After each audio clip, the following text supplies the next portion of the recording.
अथ श्री नारायण स्तोत्रम्। हरिः ओम्।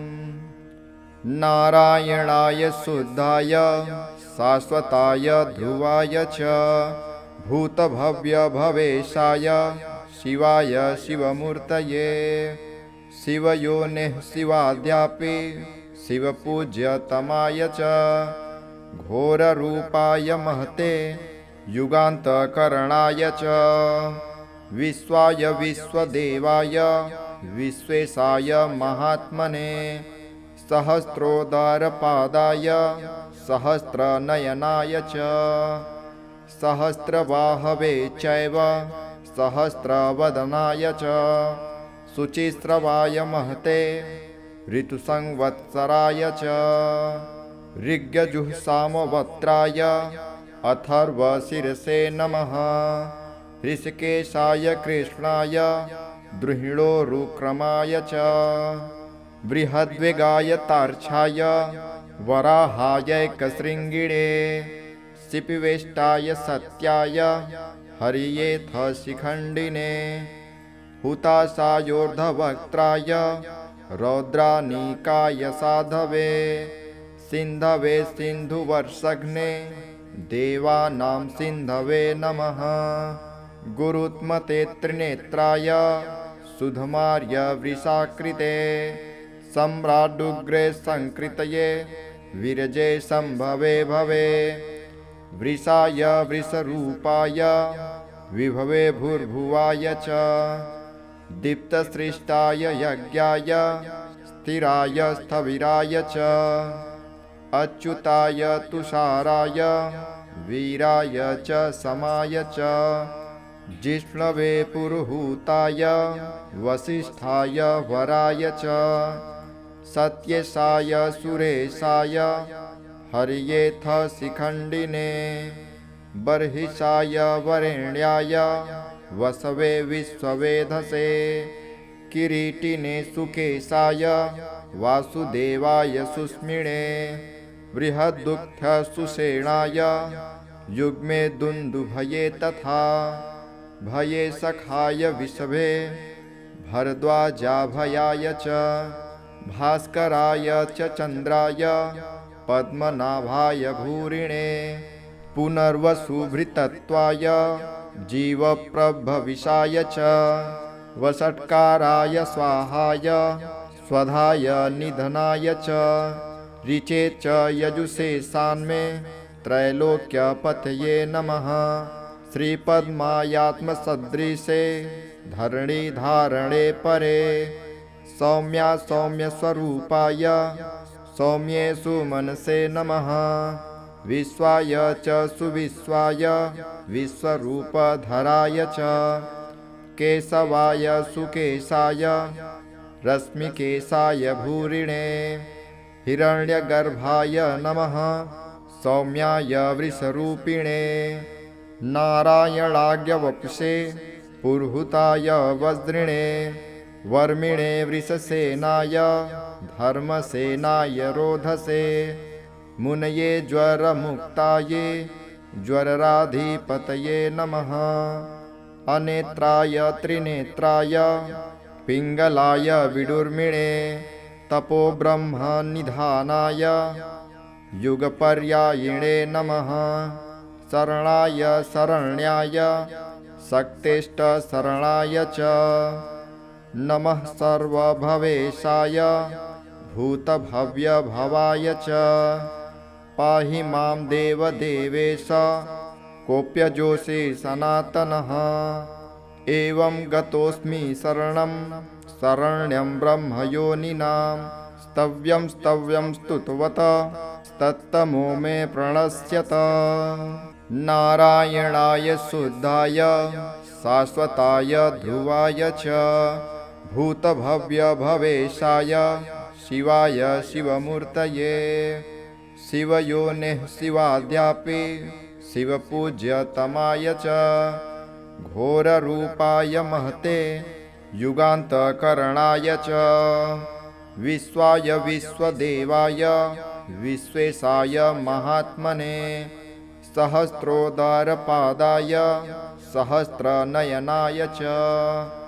सहस्रबाहवे चैव सहस्रवदनाय च शुचिस्रवाय महते ऋतुसंवत्सराय च ऋग्यजुःसामवक्त्राय अथर्वशिरसे नमः ऋषिकेशाय कृष्णाय द्रुहिणोरुक्रमाय च बृहद्वेगाय तार्क्षाय वराहायैकशृङ्गिणे शिपिवेष्टाय सत्याय हरियेथ शिखण्डिने हुताशायोर्धवक्त्राय रौद्रानीकाय साधवे सिन्धवे सिन्धुवर्षघ्ने देवानां सिन्धवे नमः गुरुत्मते त्रिनेत्राय सुधमार्य वृषाकृते सम्राडुग्रे संकृतये विरजे संभवे भवे वृषाय वृषरूपाय विभवे भूर्भुवाय च दीप्तसृष्टाय यज्ञाय स्थिराय स्थविराय च अच्युताय तुषाराय वीराय च समाय च जिष्णवे पुरुहूताय वसिष्ठाय वराय च सत्येशाय सुरेशाय हरियेथ शिखण्डिने बर्हिषाय वरेण्याय वसवे विश्ववेधसे किरीटिने सुकेशाय वासुदेवाय सुस्मिणे बृहद्दुःख सुषेणाय युग्मे दुन्दुभये तथा भये सखाय विषभे भरद्वाजाभयाय च भास्कराय च चन्द्राय पद्मनाभाय भूरिणे पुनर्वसुभृतत्वाय जीवप्रभविषाय च वषट्काराय स्वाहाय स्वधाय निधनाय च ऋचे च यजुषे सान्मे त्रैलोक्यपतये नमः श्रीपद्मायात्मसदृशे धरणिधारणे परे सौम्या सौम्यस्वरूपाय सौम्येषु मनसे नमः विश्वाय च सुविश्वाय विश्वरूपधराय च केशवाय सुकेशाय रश्मिकेशाय भूरिणे हिरण्यगर्भाय नमः सौम्याय वृषरूपिणे नारायणाग्यवपुषे पुरुहूताय वज्रिणे वर्मिणे वृषसेनाय धर्मसेनाय रोधसे मुनये ज्वरमुक्ताये ज्वरराधिपतये नमः अनेत्राय त्रिनेत्राय पिङ्गलाय विडुर्मिणे तपोब्रह्मनिधानाय युगपर्यायिणे नमः शरणाय शरण्याय शक्तिष्ठशरणाय च नमः सर्वभवेशाय भूतभव्यभवाय च पाहि मां देवदेवेश कोऽप्यजोषे सनातनः एवं गतोऽस्मि शरणं शरण्यं ब्रह्मयोनिनां स्तव्यं स्तव्यं स्तुतवत तत्तमो मे प्रणश्यत नारायणाय शुद्धाय शाश्वताय ध्रुवाय च भूतभव्यभवेशाय शिवाय शिवमूर्तये शिवयोनिः शिवाद्यापि शिवपूज्यतमाय च घोररूपाय महते युगान्तकरणाय च विश्वाय विश्वदेवाय विश्वेशाय महात्मने सहस्रोदरपादाय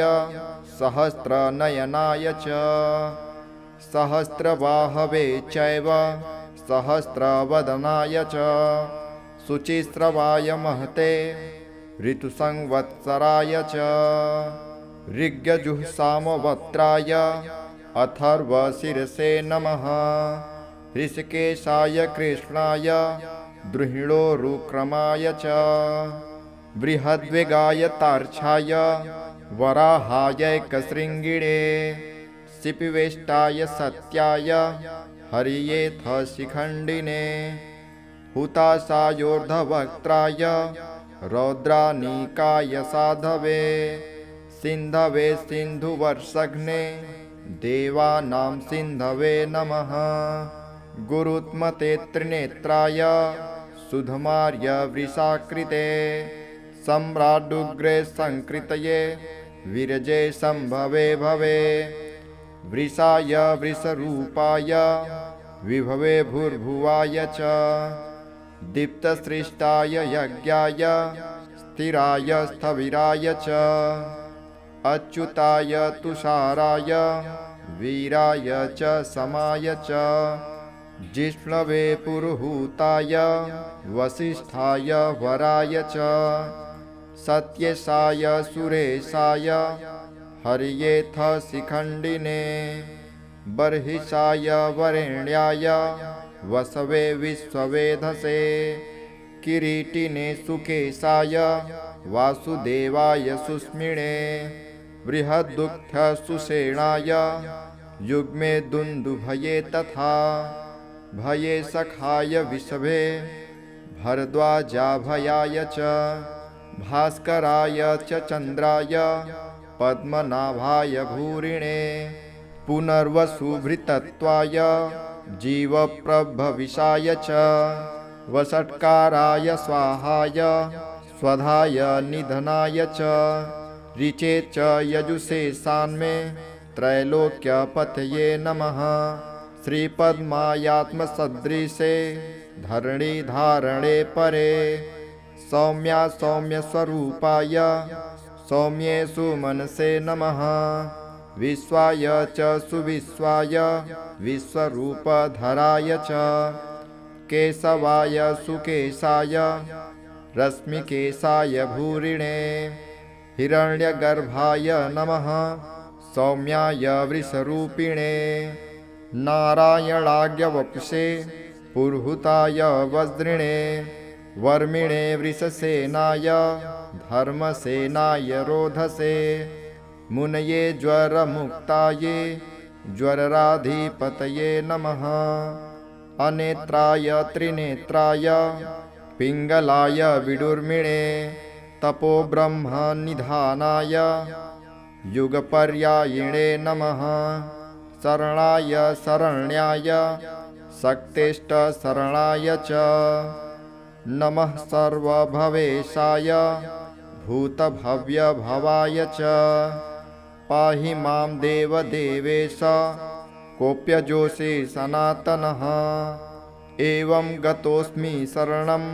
शरण्यं ब्रह्मयोनिनां स्तव्यं स्तव्यं स्तुतवत तत्तमो मे प्रणश्यत नारायणाय शुद्धाय शाश्वताय ध्रुवाय च भूतभव्यभवेशाय शिवाय शिवमूर्तये शिवयोनिः शिवाद्यापि शिवपूज्यतमाय च घोररूपाय महते युगान्तकरणाय च विश्वाय विश्वदेवाय विश्वेशाय महात्मने सहस्रोदरपादाय सहस्रनयनाय च सहस्रबाहवे चैव सहस्रवदनाय च शुचिस्रवाय महते ऋतुसंवत्सराय च ऋग्यजुःसामवक्त्राय अथर्वशिरसे नमः ऋषिकेशाय कृष्णाय द्रुहिणोरुक्रमाय च बृहद्वेगाय तार्क्षाय वराहायैकशृङ्गिणे शिपिवेष्टाय सत्याय हर्येथ शिखण्डिने हुताशायोर्ध्ववक्त्राय रौद्रानीकाय साधवे सिन्धवे सिन्धुवर्षघ्ने देवानां सिन्धवे नमः गुरुत्मते त्रिनेत्राय सुधमार्य वृषाकृते सम्राडुग्रे संकृतये विरजे संभवे भवे वृषाय वृषरूपाय विभवे भूर्भुवाय च दीप्तसृष्टाय यज्ञाय स्थिराय स्थविराय च अच्युताय तुषाराय वीराय च समाय च जिष्णवे पुरुहूताय वसिष्ठाय वराय च सत्यसाय सुरेशाय हर्येथ शिखण्डिने बर्हिषाय वरेण्याय वसवे विश्ववेधसे किरीटिने सुकेशाय वासुदेवाय सुस्मिणे बृहद्दुग्ध सुषेणाय युग्मे दुन्दुभये तथा भये सखाय विषभे भरद्वाजाभयाय च भास्कराय च चन्द्राय पद्मनाभाय भूरिणे पुनर्वसुभृतत्वाय जीवप्रभविषाय च वषट्काराय स्वाहाय स्वधाय निधनाय च ऋचे च यजुषे सान्मे त्रैलोक्यपतये नमः श्रीपद्मायात्मसदृशे धरणिधारणे परे सौम्या सौम्यस्वरूपाय सौम्ये सुमनसे नमः विश्वाय च सुविश्वाय विश्वरूपधराय च केशवाय सुकेशाय रश्मिकेशाय भूरिणे हिरण्यगर्भाय नमः सौम्याय वृषरूपिणे नारायणाग्यवपुषे पुरुहूताय वज्रिणे वर्मिणे वृषसेनाय धर्मसेनाय रोधसे मुनये ज्वरमुक्ताये ज्वरराधिपतये नमः अनेत्राय त्रिनेत्राय पिङ्गलाय विडुर्मिणे तपोब्रह्मनिधानाय युगपर्यायिणे नमः शरणाय शरण्याय शक्तेष्टशरणाय च नमः सर्वभवेशाय भूतभव्यभवाय च पाहि मां देवदेवेश कोऽप्यजोषे सनातनः एवं गतोऽस्मि शरणं शरण्यं ब्रह्मयोनिनां स्तव्यं स्तव्यं स्तुतवत तत्तमो मे प्रणश्यत नारायणाय शुद्धाय शाश्वताय ध्रुवाय च भूतभव्यभवेशाय शिवाय शिवमूर्तये शिवयोनिः शिवाद्यापि शिवपूज्यतमाय च घोररूपाय महते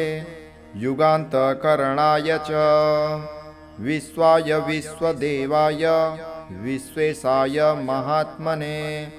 सहस्रोदरपादाय सहस्रनयनाय च सहस्रबाहवे चैव सहस्रवदनाय च शुचिस्रवाय महते ऋतुसंवत्सराय च ऋग्यजुःसामवक्त्राय अथर्वशिरसे नमः ऋषिकेशाय कृष्णाय द्रुहिणोरुक्रमाय च बृहद्वेगाय तार्क्षाय वराहायैकशृङ्गिणे शिपिवेष्टाय सत्याय हरियेथ शिखण्डिने हुताशायोर्ध्ववक्त्राय रौद्रानीकाय साधवे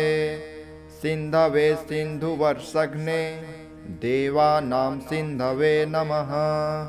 गुरुत्मते त्रिनेत्राय सुधमार्य वृषाकृते सम्राडुग्रे संकृतये विरजे संभवे भवे वृषाय वृषरूपाय विभवे भूर्भुवाय च दीप्तसृष्टाय यज्ञाय स्थिराय स्थविराय च अच्युताय तुषाराय वीराय च समाय च जिष्णवे पुरुहूताय वसिष्ठाय वराय च सत्यसाय सुरेशाय हर्येथ शिखण्डिने बर्हिषाय वरेण्याय वसवे विश्ववेधसे किरीटिने सुकेशाय वासुदेवाय सुस्मिणे बृहद्दुग्ध सुषेणाय युग्मे दुन्दुभये तथा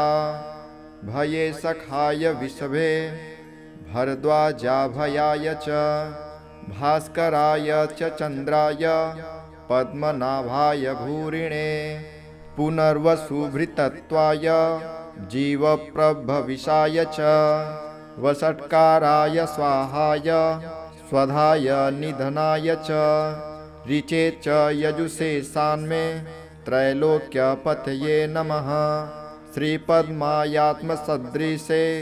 धरणिधारणे परे सौम्या सौम्यस्वरूपाय सौम्येषु मनसे नमः। विश्वाय च सुविश्वाय विश्वरूपधराय च केशवाय सुकेशाय रश्मिकेशाय भूरिणे हिरण्यगर्भाय नमः। सौम्याय वृषरूपिणे नारायणाग्यवपुषे पुरुहूताय वज्रिणे वर्मिणे वृषसेनाय धर्मसेनाय रोधसे मुनये ज्वरमुक्ताये ज्वरराधिपतये नमः। अनेत्राय त्रिनेत्राय पिङ्गलाय विडुर्मिणे तपोब्रह्मनिधानाय युगपर्यायिणे नमः। शरणाय शरण्याय शक्तेष्टशरणाय च नमः। सर्वभवेशाय भूतभव्यभवाय च पाहि मां देवदेवेश कोऽप्यजोषे सनातनः। एवं गतोऽस्मि शरणं शरण्यं ब्रह्मयोनिनां स्तव्यं स्तव्यं स्तुतवत तत्तमो मे प्रणश्यत। नारायणाय शुद्धाय शाश्वताय ध्रुवाय च भूतभव्यभवेशाय शिवाय शिवमूर्तये शिवयोनिः शिवाद्यापि शिवपूज्यतमाय च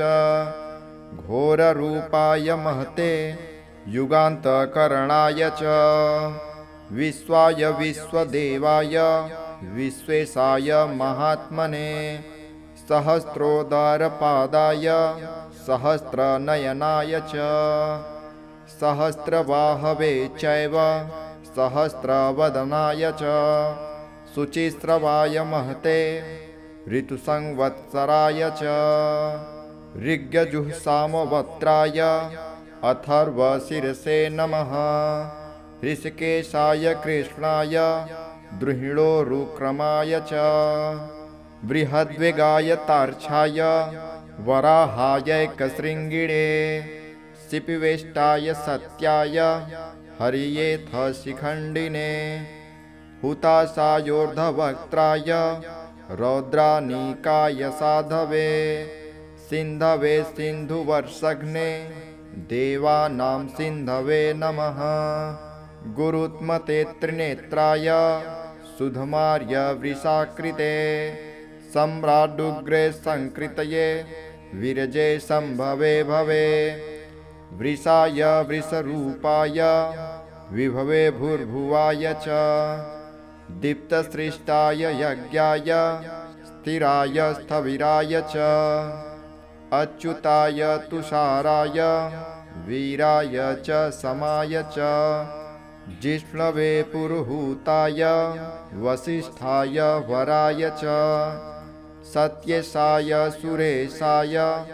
हरियेथ शिखण्डिने बर्हिषाय वरेण्याय वसवे विश्ववेधसे किरीटिने सुकेशाय वासुदेवाय सुस्मिणे बृहद्दुग्धसुषेणाय युग्मे दुन्दुभये तथा भये सखाय विषभे भरद्वाजाभयाय च भास्कराय च चन्द्राय पद्मनाभाय भूरिणे पुनर्वसुभृतत्वाय जीवप्रभविषाय च वषट्काराय स्वाहाय स्वधाय निधनाय च ऋचे च यजुषे सान्मे त्रैलोक्यपतये नमः। श्रीपद्मायात्मसदृशे धरणिधारणे परे सौम्या सौम्यस्वरूपाय सौम्येषु मनसे नमः। विश्वाय च सुविश्वाय विश्वरूपधराय च केशवाय सुकेशाय रश्मिकेशाय भूरिणे हिरण्यगर्भाय नमः सौम्याय वृषरूपिणे नारायणाग्यवपुषे पुरुहूताय वज्रिणे वर्मिणे वृषसेनाय धर्मसेनाय रोधसे मुनये ज्वरमुक्ताये ज्वरराधिपतये नमः अनेत्राय त्रिनेत्राय पिङ्गलाय विडुर्मिणे तपोब्रह्मनिधानाय युगपर्यायिणे नमः शरणाय शरण्याय शक्तिष्ठशरणाय च नमः सर्वभवेशाय भूतभव्यभवाय च पाहि मां देवदेवेश कोऽप्यजोषि सनातनः एवं गतोऽस्मि शरणं शरण्यं ब्रह्मयोनिनां स्तव्यं स्तव्यं स्तुतवत तत्तमो मे प्रणश्यत नारायणाय शुद्धाय शाश्वताय ध्रुवाय च भूतभव्यभवेशाय शिवाय शिवमूर्तये शिवयोनिः शिवाद्यापि शिवपूज्यतमाय च घोररूपाय महते युगान्तकरणाय च विश्वाय विश्वदेवाय विश्वेशाय महात्मने सहस्रोदरपादाय सहस्रनयनाय च सहस्रबाहवे चैव सहस्रवदनाय च शुचिस्रवाय महते ऋतुसंवत्सराय च ऋग्यजुःसामवक्त्राय अथर्वशिरसे नमः ऋषिकेशाय कृष्णाय द्रुहिणोरुक्रमाय च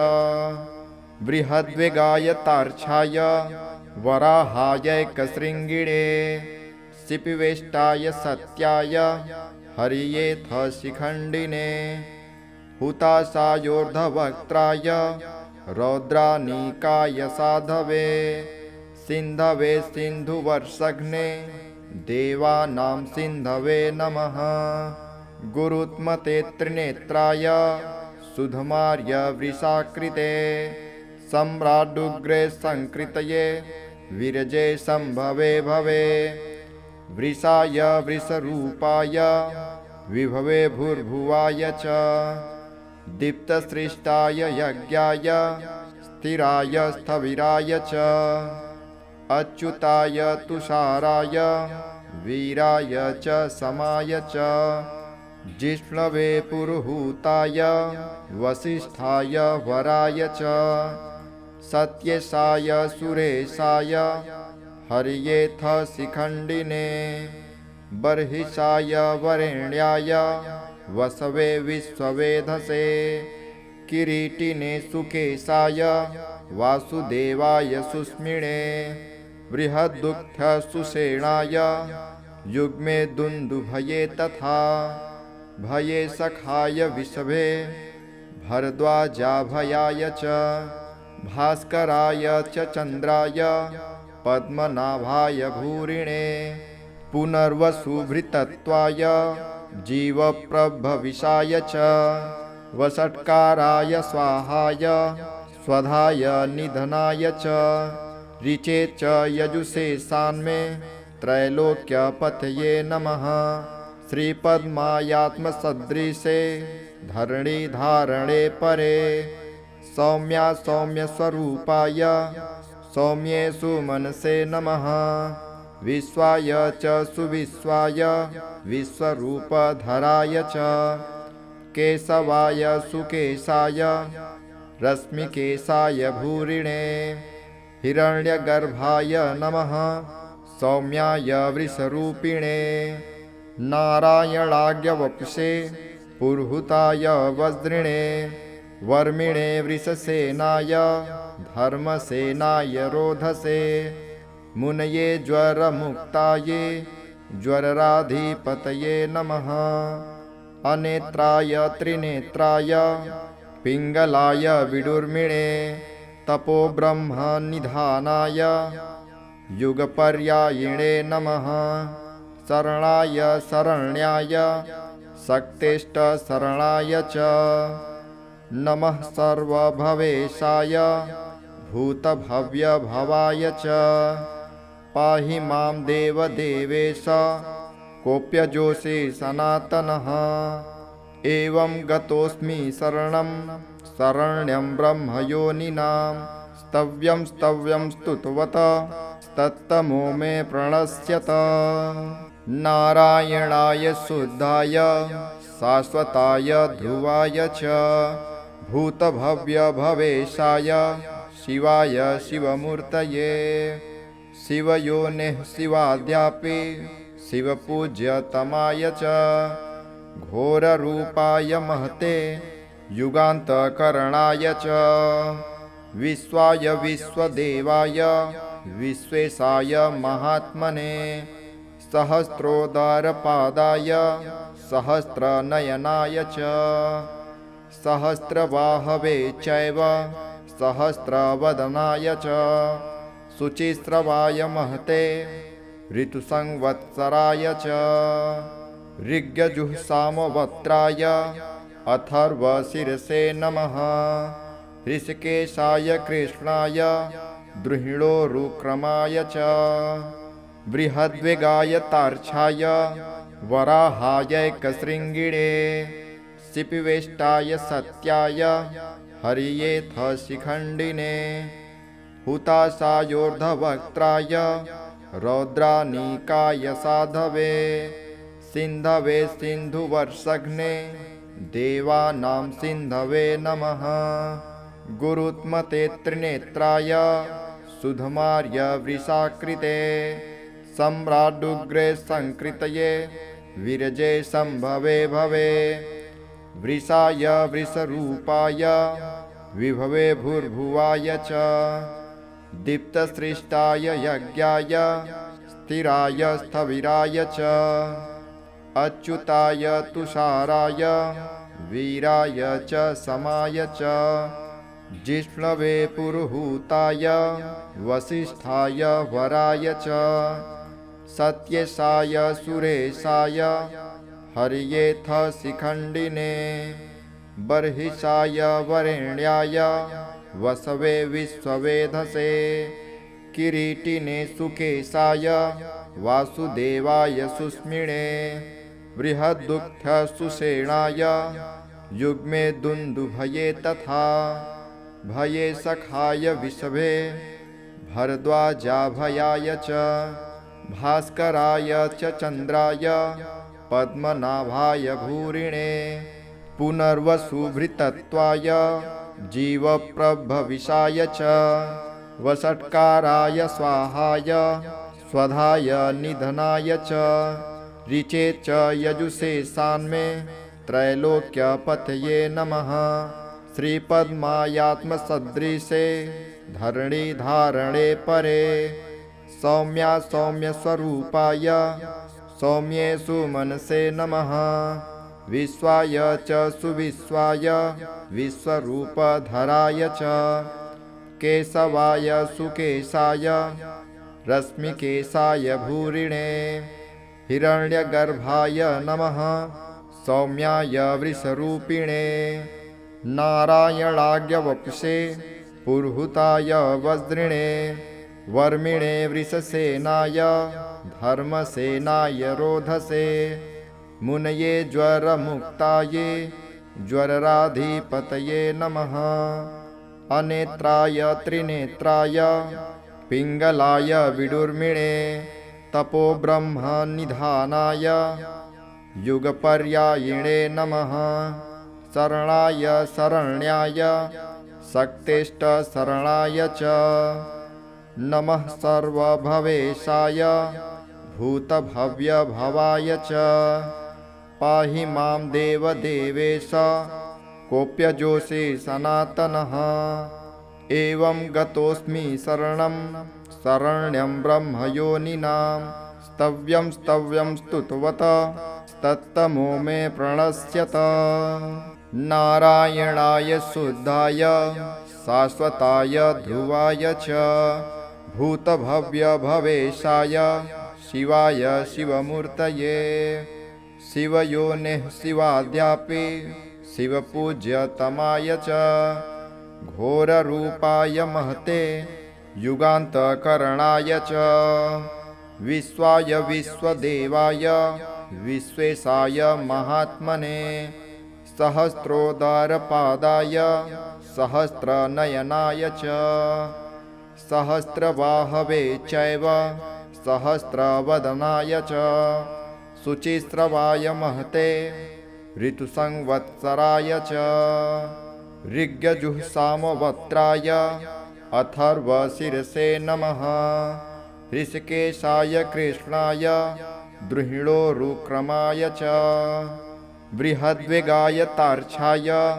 वराहायैकशृङ्गिणे शिपिवेष्टाय सत्याय हरियेथ शिखण्डिने हुताशायोर्ध्ववक्त्राय रौद्रानीकाय साधवे सिन्धवे सिन्धुवर्षघ्ने देवानां सिन्धवे नमः गुरुत्मते त्रिनेत्राय सुधमार्य वृषाकृते सम्राडुग्रे संकृतये विरजे संभवे भवे वृषाय वृषरूपाय विभवे भूर्भुवाय च दीप्तसृष्टाय यज्ञाय स्थिराय स्थविराय च अच्युताय तुषाराय वीराय च समाय च जिष्णवे पुरुहूताय वसिष्ठाय वराय च सत्येशाय सुरेशाय हरियेथ शिखण्डिने बर्हिषाय वरेण्याय वसवे विश्ववेधसे किरीटिने सुकेशाय वासुदेवाय सुस्मिणे बृहद्दुग्धसुषेणाय युग्मे दुन्दुभये तथा भये सखाय विषभे भरद्वाजाभयाय च भास्कराय च चन्द्राय पद्मनाभाय भूरिणे पुनर्वसुभृतत्वाय जीवप्रभविषाय च वषट्काराय स्वाहाय स्वधाय निधनाय च ऋचे च यजुषे सान्मे त्रैलोक्यपतये नमः श्रीपद्मायात्मसदृशे धरणिधारणे परे सौम्या सौम्यस्वरूपाय सौम्येषु मनसे नमः विश्वाय च सुविश्वाय विश्वरूपधराय च केशवाय सुकेशाय रश्मिकेशाय भूरिणे हिरण्यगर्भाय नमः सौम्याय वृषरूपिणे नारायणाग्यवपुषे पुरुहूताय वज्रिणे वर्मिणे वृषसेनाय धर्मसेनाय रोधसे मुनये ज्वरमुक्ताये ज्वरराधिपतये नमः अनेत्राय त्रिनेत्राय पिङ्गलाय विडुर्मिणे तपोब्रह्मनिधानाय युगपर्यायिणे नमः शरणाय शरण्याय शक्तेष्टशरणाय च नमः सर्वभवेशाय भूतभव्यभवाय च पाहि मां देवदेवेश कोऽप्यजोषि सनातनः एवं गतोऽस्मि शरणं शरण्यं ब्रह्मयोनिनां स्तव्यं स्तव्यं स्तुतवत तत्तमो मे प्रणश्यत नारायणाय शुद्धाय शाश्वताय ध्रुवाय च भूतभव्यभवेशाय शिवाय शिवमूर्तये शिवयोनिः शिवाद्यापि शिवपूज्यतमाय च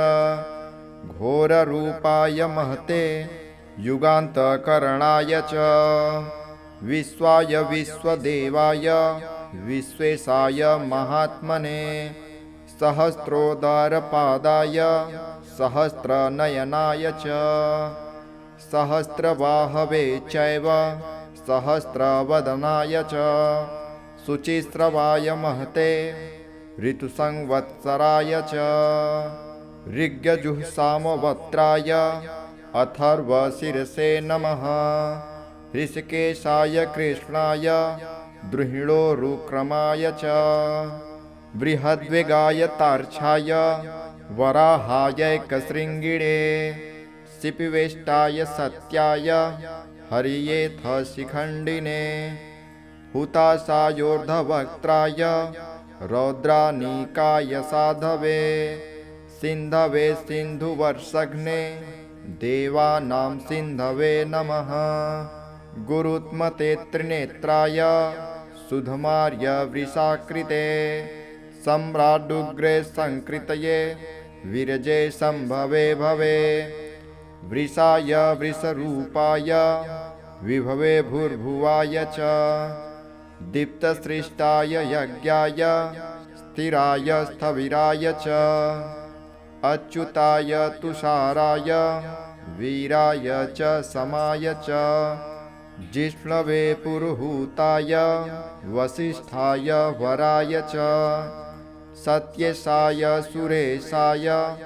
हरियेऽथ शिखण्डिने बर्हिषाय वरेण्याय वसवे विश्ववेधसे किरीटिने सुकेशाय वासुदेवाय सुस्मिणे बृहद्दुग्ध सुषेणाय युग्मे दुन्दुभये तथा भये सखाय विषभे भरद्वाजाभयाय च भास्कराय च चन्द्राय पद्मनाभाय भूरिणे पुनर्वसुभृतत्वाय जीवप्रभविषाय च वषट्काराय स्वाहाय स्वधाय निधनाय च ऋचे च यजुषे सान्मे त्रैलोक्यपतये नमः। श्रीपद्मायात्मसदृशे धरणिधारणे परे सौम्या सौम्यस्वरूपाय सौम्ये सुमनसे नमः। विश्वाय च सुविश्वाय विश्वरूपधराय च केशवाय सुकेशाय रश्मिकेशाय भूरिणे हिरण्यगर्भाय नमः। सौम्याय वृषरूपिणे नारायणाग्यवपुषे पुरुहूताय वज्रिणे वर्मिणे वृषसेनाय धर्मसेनाय रोधसे मुनये ज्वरमुक्ताये ज्वरराधिपतये नमः। अनेत्राय त्रिनेत्राय पिङ्गलाय विडुर्मिणे तपोब्रह्मनिधानाय युगपर्यायिणे नमः। शरणाय शरण्याय शक्तेष्टशरणाय च नमः। सर्वभवेशाय भूतभव्यभवाय च पाहि मां देवदेवेश कोऽप्यजोषे सनातनः। एवं गतोऽस्मि शरणं शरण्यं ब्रह्मयोनिनां स्तव्यं स्तव्यं स्तुतवत तत्तमो मे प्रणश्यत। नारायणाय शुद्धाय शाश्वताय ध्रुवाय च भूतभव्यभवेशाय शिवाय शिवमूर्तये शिवयोनिः शिवाद्यापि शिवपूज्यतमाय च घोररूपाय महते